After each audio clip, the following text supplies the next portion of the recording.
Kita jelang informasi terpopuler pertama dalam segmen Hot News pemirsa, CEO Apple dari Apple yaitu Tim Cook dan juga CEO Microsoft Satya Nadella diketahui akan bertandang ke Indonesia dalam waktu dekat ini. Kabar ini dikonfirmasi oleh Menteri Kominfo Budi Aris Setiadi. Tim Cook diketahui terjadwal akan datang ke Indonesia pada 20 April mendatang. Sementara Satya Nadella selaku bos Microsoft dijadwalkan juga akan datang ke Indonesia. Kedatangannya 3 hari sebelum bos Apple, yaitu 17 April 2024. Menurut Menkominfo, Tim Cook hadir untuk meresmikan Apple Academy di Bali. Sebelumnya tempat pelatihan tersebut sudah ada di BSD dan juga Batam. Sedangkan Nadella, kunjungannya ke Indonesia akan menjadi tindak lanjut kerjasama Kementerian Kominfo dan Microsoft beberapa waktu lalu, termasuk akan membicarakan soal transfer teknologi dan juga pengetahuan untuk transformasi Indonesia. Dirinya juga menekankan soal teknologi AI yang juga diadopsi Microsoft terus akan berkembang. Jadi harus perlu banyak kerjasama dengan pihak industri. Pihak Apple dan Microsoft juga disebut menginginkan bertemu dengan Presiden Joko Widodo atau Jokowi, bahkan keduanya telah mengirimkan surat terkait keinginan tersebut.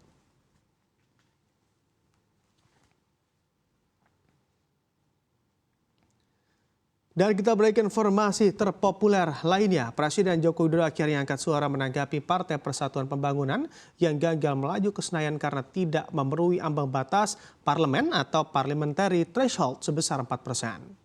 Seperti yang diketahui, kegagalan P3 melaju ke Senayan ini merupakan kali pertama bagi partai berlogo Ka'bah tersebut. Ketua Badan Pemenangan Pemilu P3 sekaligus Menteri Pariwisata dan Ekonomi Kreatif Sandiaga Uno pun mendapatkan pesan dari Presiden Joko Widodo terkait hal tersebut. Jokowi menyampaikan pesan kepada Sandiaga di tengah gurauan Menteri Investasi Bahlil Lahadalia kepada Sandiaga. Dalam pertemuan tersebut, Bahlil mengatakan bahwa Sandi sebenarnya ingin membayar pajak lebih banyak. Namun hal tersebut tak dilakukan karena P3 gagal lolos ke Senayan berdasarkan hasil pemilu 2024. Mendengar guyonan tersebut, Presiden turut menanggapi dengan kelakar agar Sandi diminta untuk banyak berdoa. Sandi mengaku bahwa dirinya tidak tersinggung dengan candaan Bahlil, sebab dirinya sudah terbiasa dengan guyonan Bahlil yang menggunakan teman dekatnya sejak lama. Terkait mendapatkan jatah kursi DPR, Sandi mengatakan bahwa P3 akan mengambil langkah hukum ke Mahkamah Konstitusi untuk menggugat hasil pemilu 2024. Selain itu, mantan Wakil Gubernur DKI Jakarta 2017 hingga 2018 ini mengaku akan tetap bertahan di P3 dan tidak berniat untuk pindah partai meskipun tidak lolos parlemen.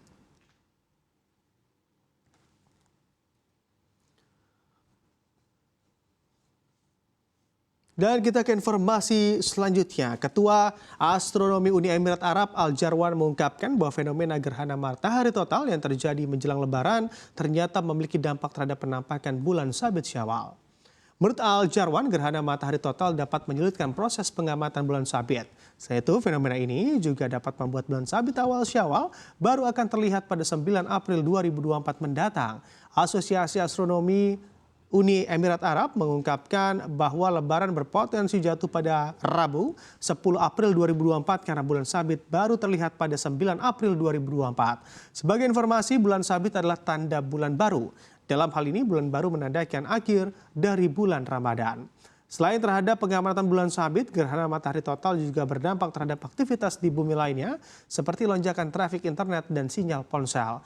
Lonjakan tarif disebabkan karena kemungkinan akan ada banyak orang yang mengakses Google Search. Pada fenomena sebelumnya, sejumlah orang mencari tahu informasi dampak melihat langsung matahari saat gerhana terjadi.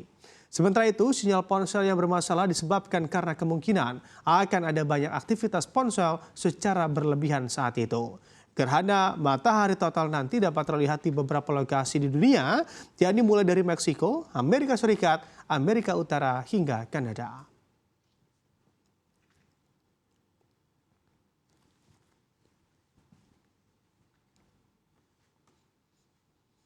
Kita geser ke informasi lainnya dari Moskow terkait dengan insiden berdarah dalam konser musik di Moskow, Rusia, Jumat 22 Maret lalu. Amerika Serikat dan Ukraina akhirnya angkat suara terkait kecurigaan pihak Ukraina terlibat dalam insiden tersebut. Juru bicara Dewan Keamanan Nasional Amerika Serikat, Adrian Watson, menegaskan bahwa ISIS memikul tanggung jawab penuh atas serangan mematikan tersebut dan menyebut Ukraina tidak terlibat sama sekali.